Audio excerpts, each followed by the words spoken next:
দোকানের হালিমের চেয়ে কেন জানি আমার ঘরে বানানো প্যাকেট মশলার হালিমটার স্বাদ বেশি ভালো মনে হয়। দোকানের হালিমে না থাকে মশলার ব্যালেন্স, না খুঁজে পাওয়া যায় মাংস। তাই আজকে আমি ঘরে কিভাবে প্যাকেট মশলা দিয়ে হালিম তৈরি করা যায় সেটাই দেখাবো। তো এই জন্য প্রথমে আমি বলের মধ্যে যে সর্ষের মিক্সচারটা থাকে সেটা ঢেলে নিয়ে পরিমাণ মতো গরম পানি অল্প অল্প করে মিশিয়ে এটাকে ভালো করে ভেজতে দেবো। একেবারে বেশি পানি দিব না, তাহলে কিন্তু দলা পেকে যাবে। তারপর ভালো করে মিশে গেলে এটাকে একপাশে ঢেকে রেখে দেবো। এখন কড়াইয়ে আমি পরিমাণ মতো পেঁয়াজ দিয়ে পেঁয়াজটাকে বেরেস্তা করে ভেজে নেব। এখানে আমি 1 কাপের একটু বেশি পেঁয়াজ দিয়েছি। পেঁয়াজটা বেরেস্তা হয়ে গেলে এখান থেকে আমি 2 ভাগ তুলে রেখে 1 ভাগ রেখে দিব। ওই 1 ভাগের সাথে আমি পরিমাণ মতো গরুর মাংস দিব। গরুর মাংসের পরিবর্তে এখানে খাসির মাংস বা মুরগির মাংস ব্যবহার করা যাবে। আর মাংস টুকরোগুলোকে ছোট ছোট করে দিব, এতে করে সেদ্ধ হবে ভালো। আর মানে সেদ্ধ হতে সময় কম লাগবে, আর তাছাড়া প্রত্যেক বাইটে বাইটে মাংস পাওয়া যাবে।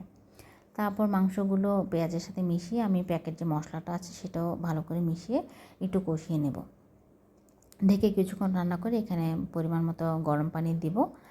গরম পানিটা দিয়ে এটাকে ঢেকে ঢেকে অল্প আঁচে রান্না করব যতক্ষণ না মাংসটা ভালো মতো সিদ্ধ হয়ে যায়।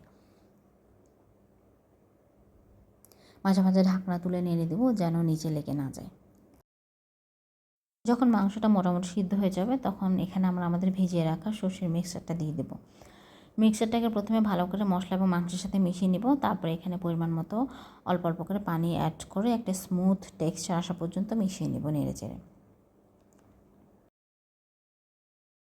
এরপর এখানে ফুটন্ত গরম পানি অ্যাড করব পরিমাণ মতো, যেন শস্য দানাগুলো মানে চাল ডালের মিক্সচারটা ভালো করে সিদ্ধ হয়। ভালো করে মিশিয়ে না হলে এটাকে আমরা ঢেকে দেব যতক্ষণ না এটা ফুটতে শুরু করে। ফোটা শুরু করলে এটাকে কন্টিনিউয়াস নাড়াচাড়ার উপর রাখতে হবে, কারণ এটা নিচে লেগে যাওয়ার সম্ভাবনা থাকে। এটা একটা ক্রুশাল পার্ট। এখানে এই ক্ষেত্রেও চুলার পাশ থেকে সরে যাবে না, কন্টিনিউয়াস নাড়াচাড়া করতে হবে। আর এই হালিমটা একটা ননস্টিক প্যানে রান্না করলে সবচেয়ে ভালো হয়, তাহলে নিচে লেগে যাওয়ার বা পড়ে যাওয়ার সম্ভাবনাটা কম থাকে। কন্টিনিউয়াস নাড়াচাড়া করতে করতে যখন আমাদের এটা পছন্দ মতো ঘনত্ব চলে আসবে, তখন নামানোর আগে এখানে আমি পেঁয়াজ বেরেস্তা, কাঁচামরিচ কুচি, আদা কুচি দিয়ে নামিয়ে নেব। সাথে কিছু ধনেপাতাও দিয়েছি। আর পরিবেশনের আগে আমি এর সাথে শসা কুচি এবং আরেকটু পেঁয়াজ বেরেস্তা এবং লেবু রস দিয়ে পরিবেশন করেছি। আপনারা অবশ্যই ঘরে এটা ট্রাই করবেন। এটার স্বাদ কিন্তু মাশাআল্লাহ অনেক ভালো হয়, দোকানের চেয়ে কোনো অংশে কম না। রেসিপিটি কেমন লাগলো জানাতে ভুলবেন না।